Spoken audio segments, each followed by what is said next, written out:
In view of the growing anti-India activities and politically condoned hate crimes and criminal violence in Canada, all Indian nationals there and those contemplating travel are urged to exercise the utmost caution. This absolutely withering opening line of a statement that the Indian government dropped today amidst an escalating crossfire between India and Canada. It was issued by the External Affairs Ministry just a few hours ago. Not even for Pakistan has India ever used such strong, unsparing language.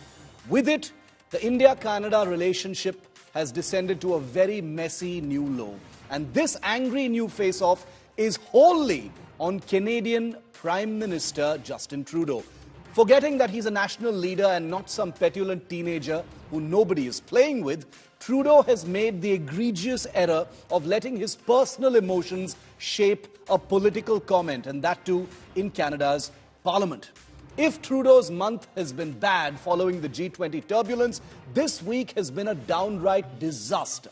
Not only have large sections of the Canadian political landscape, commentariat and press ridiculed Prime Minister Trudeau for jumping the gun and painting Canada into a corner with this allegation against India, even his allies, apart from the so-called Five Eye International Alliance, have artfully declined a ride in Trudeau's wagon of personally driven frustration.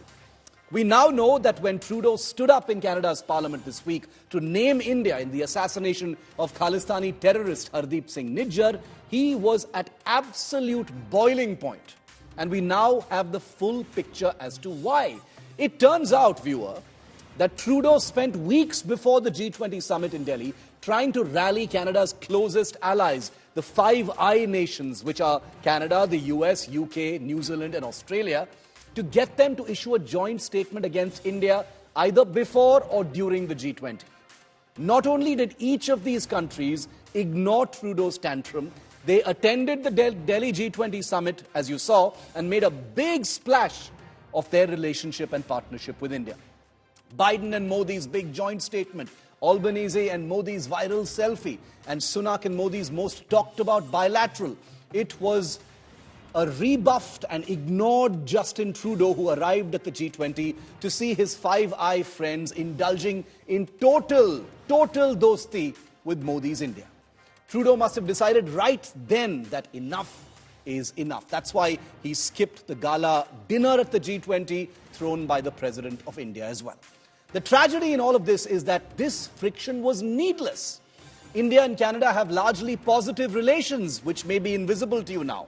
They have meaningful trade, a shared legacy of Indians, military and cultural exchanges, a large Indian expat student population, and so much more. The Indian military even today says it hopes what's happening is just a catfight because the relationship is much more substantive than what you're seeing in the media. Trudeau decided to push all of that aside in order to give vent to his personal frustrations over just a bad month. The thing about diplomacy is frictions and flashpoints can end as quickly as they've begun. But for now, in the wake of the Indian government's ferocious statement labeling Canada as a nation of politically condoned hate crimes, Justin Trudeau's sense of isolation must have increased manifold.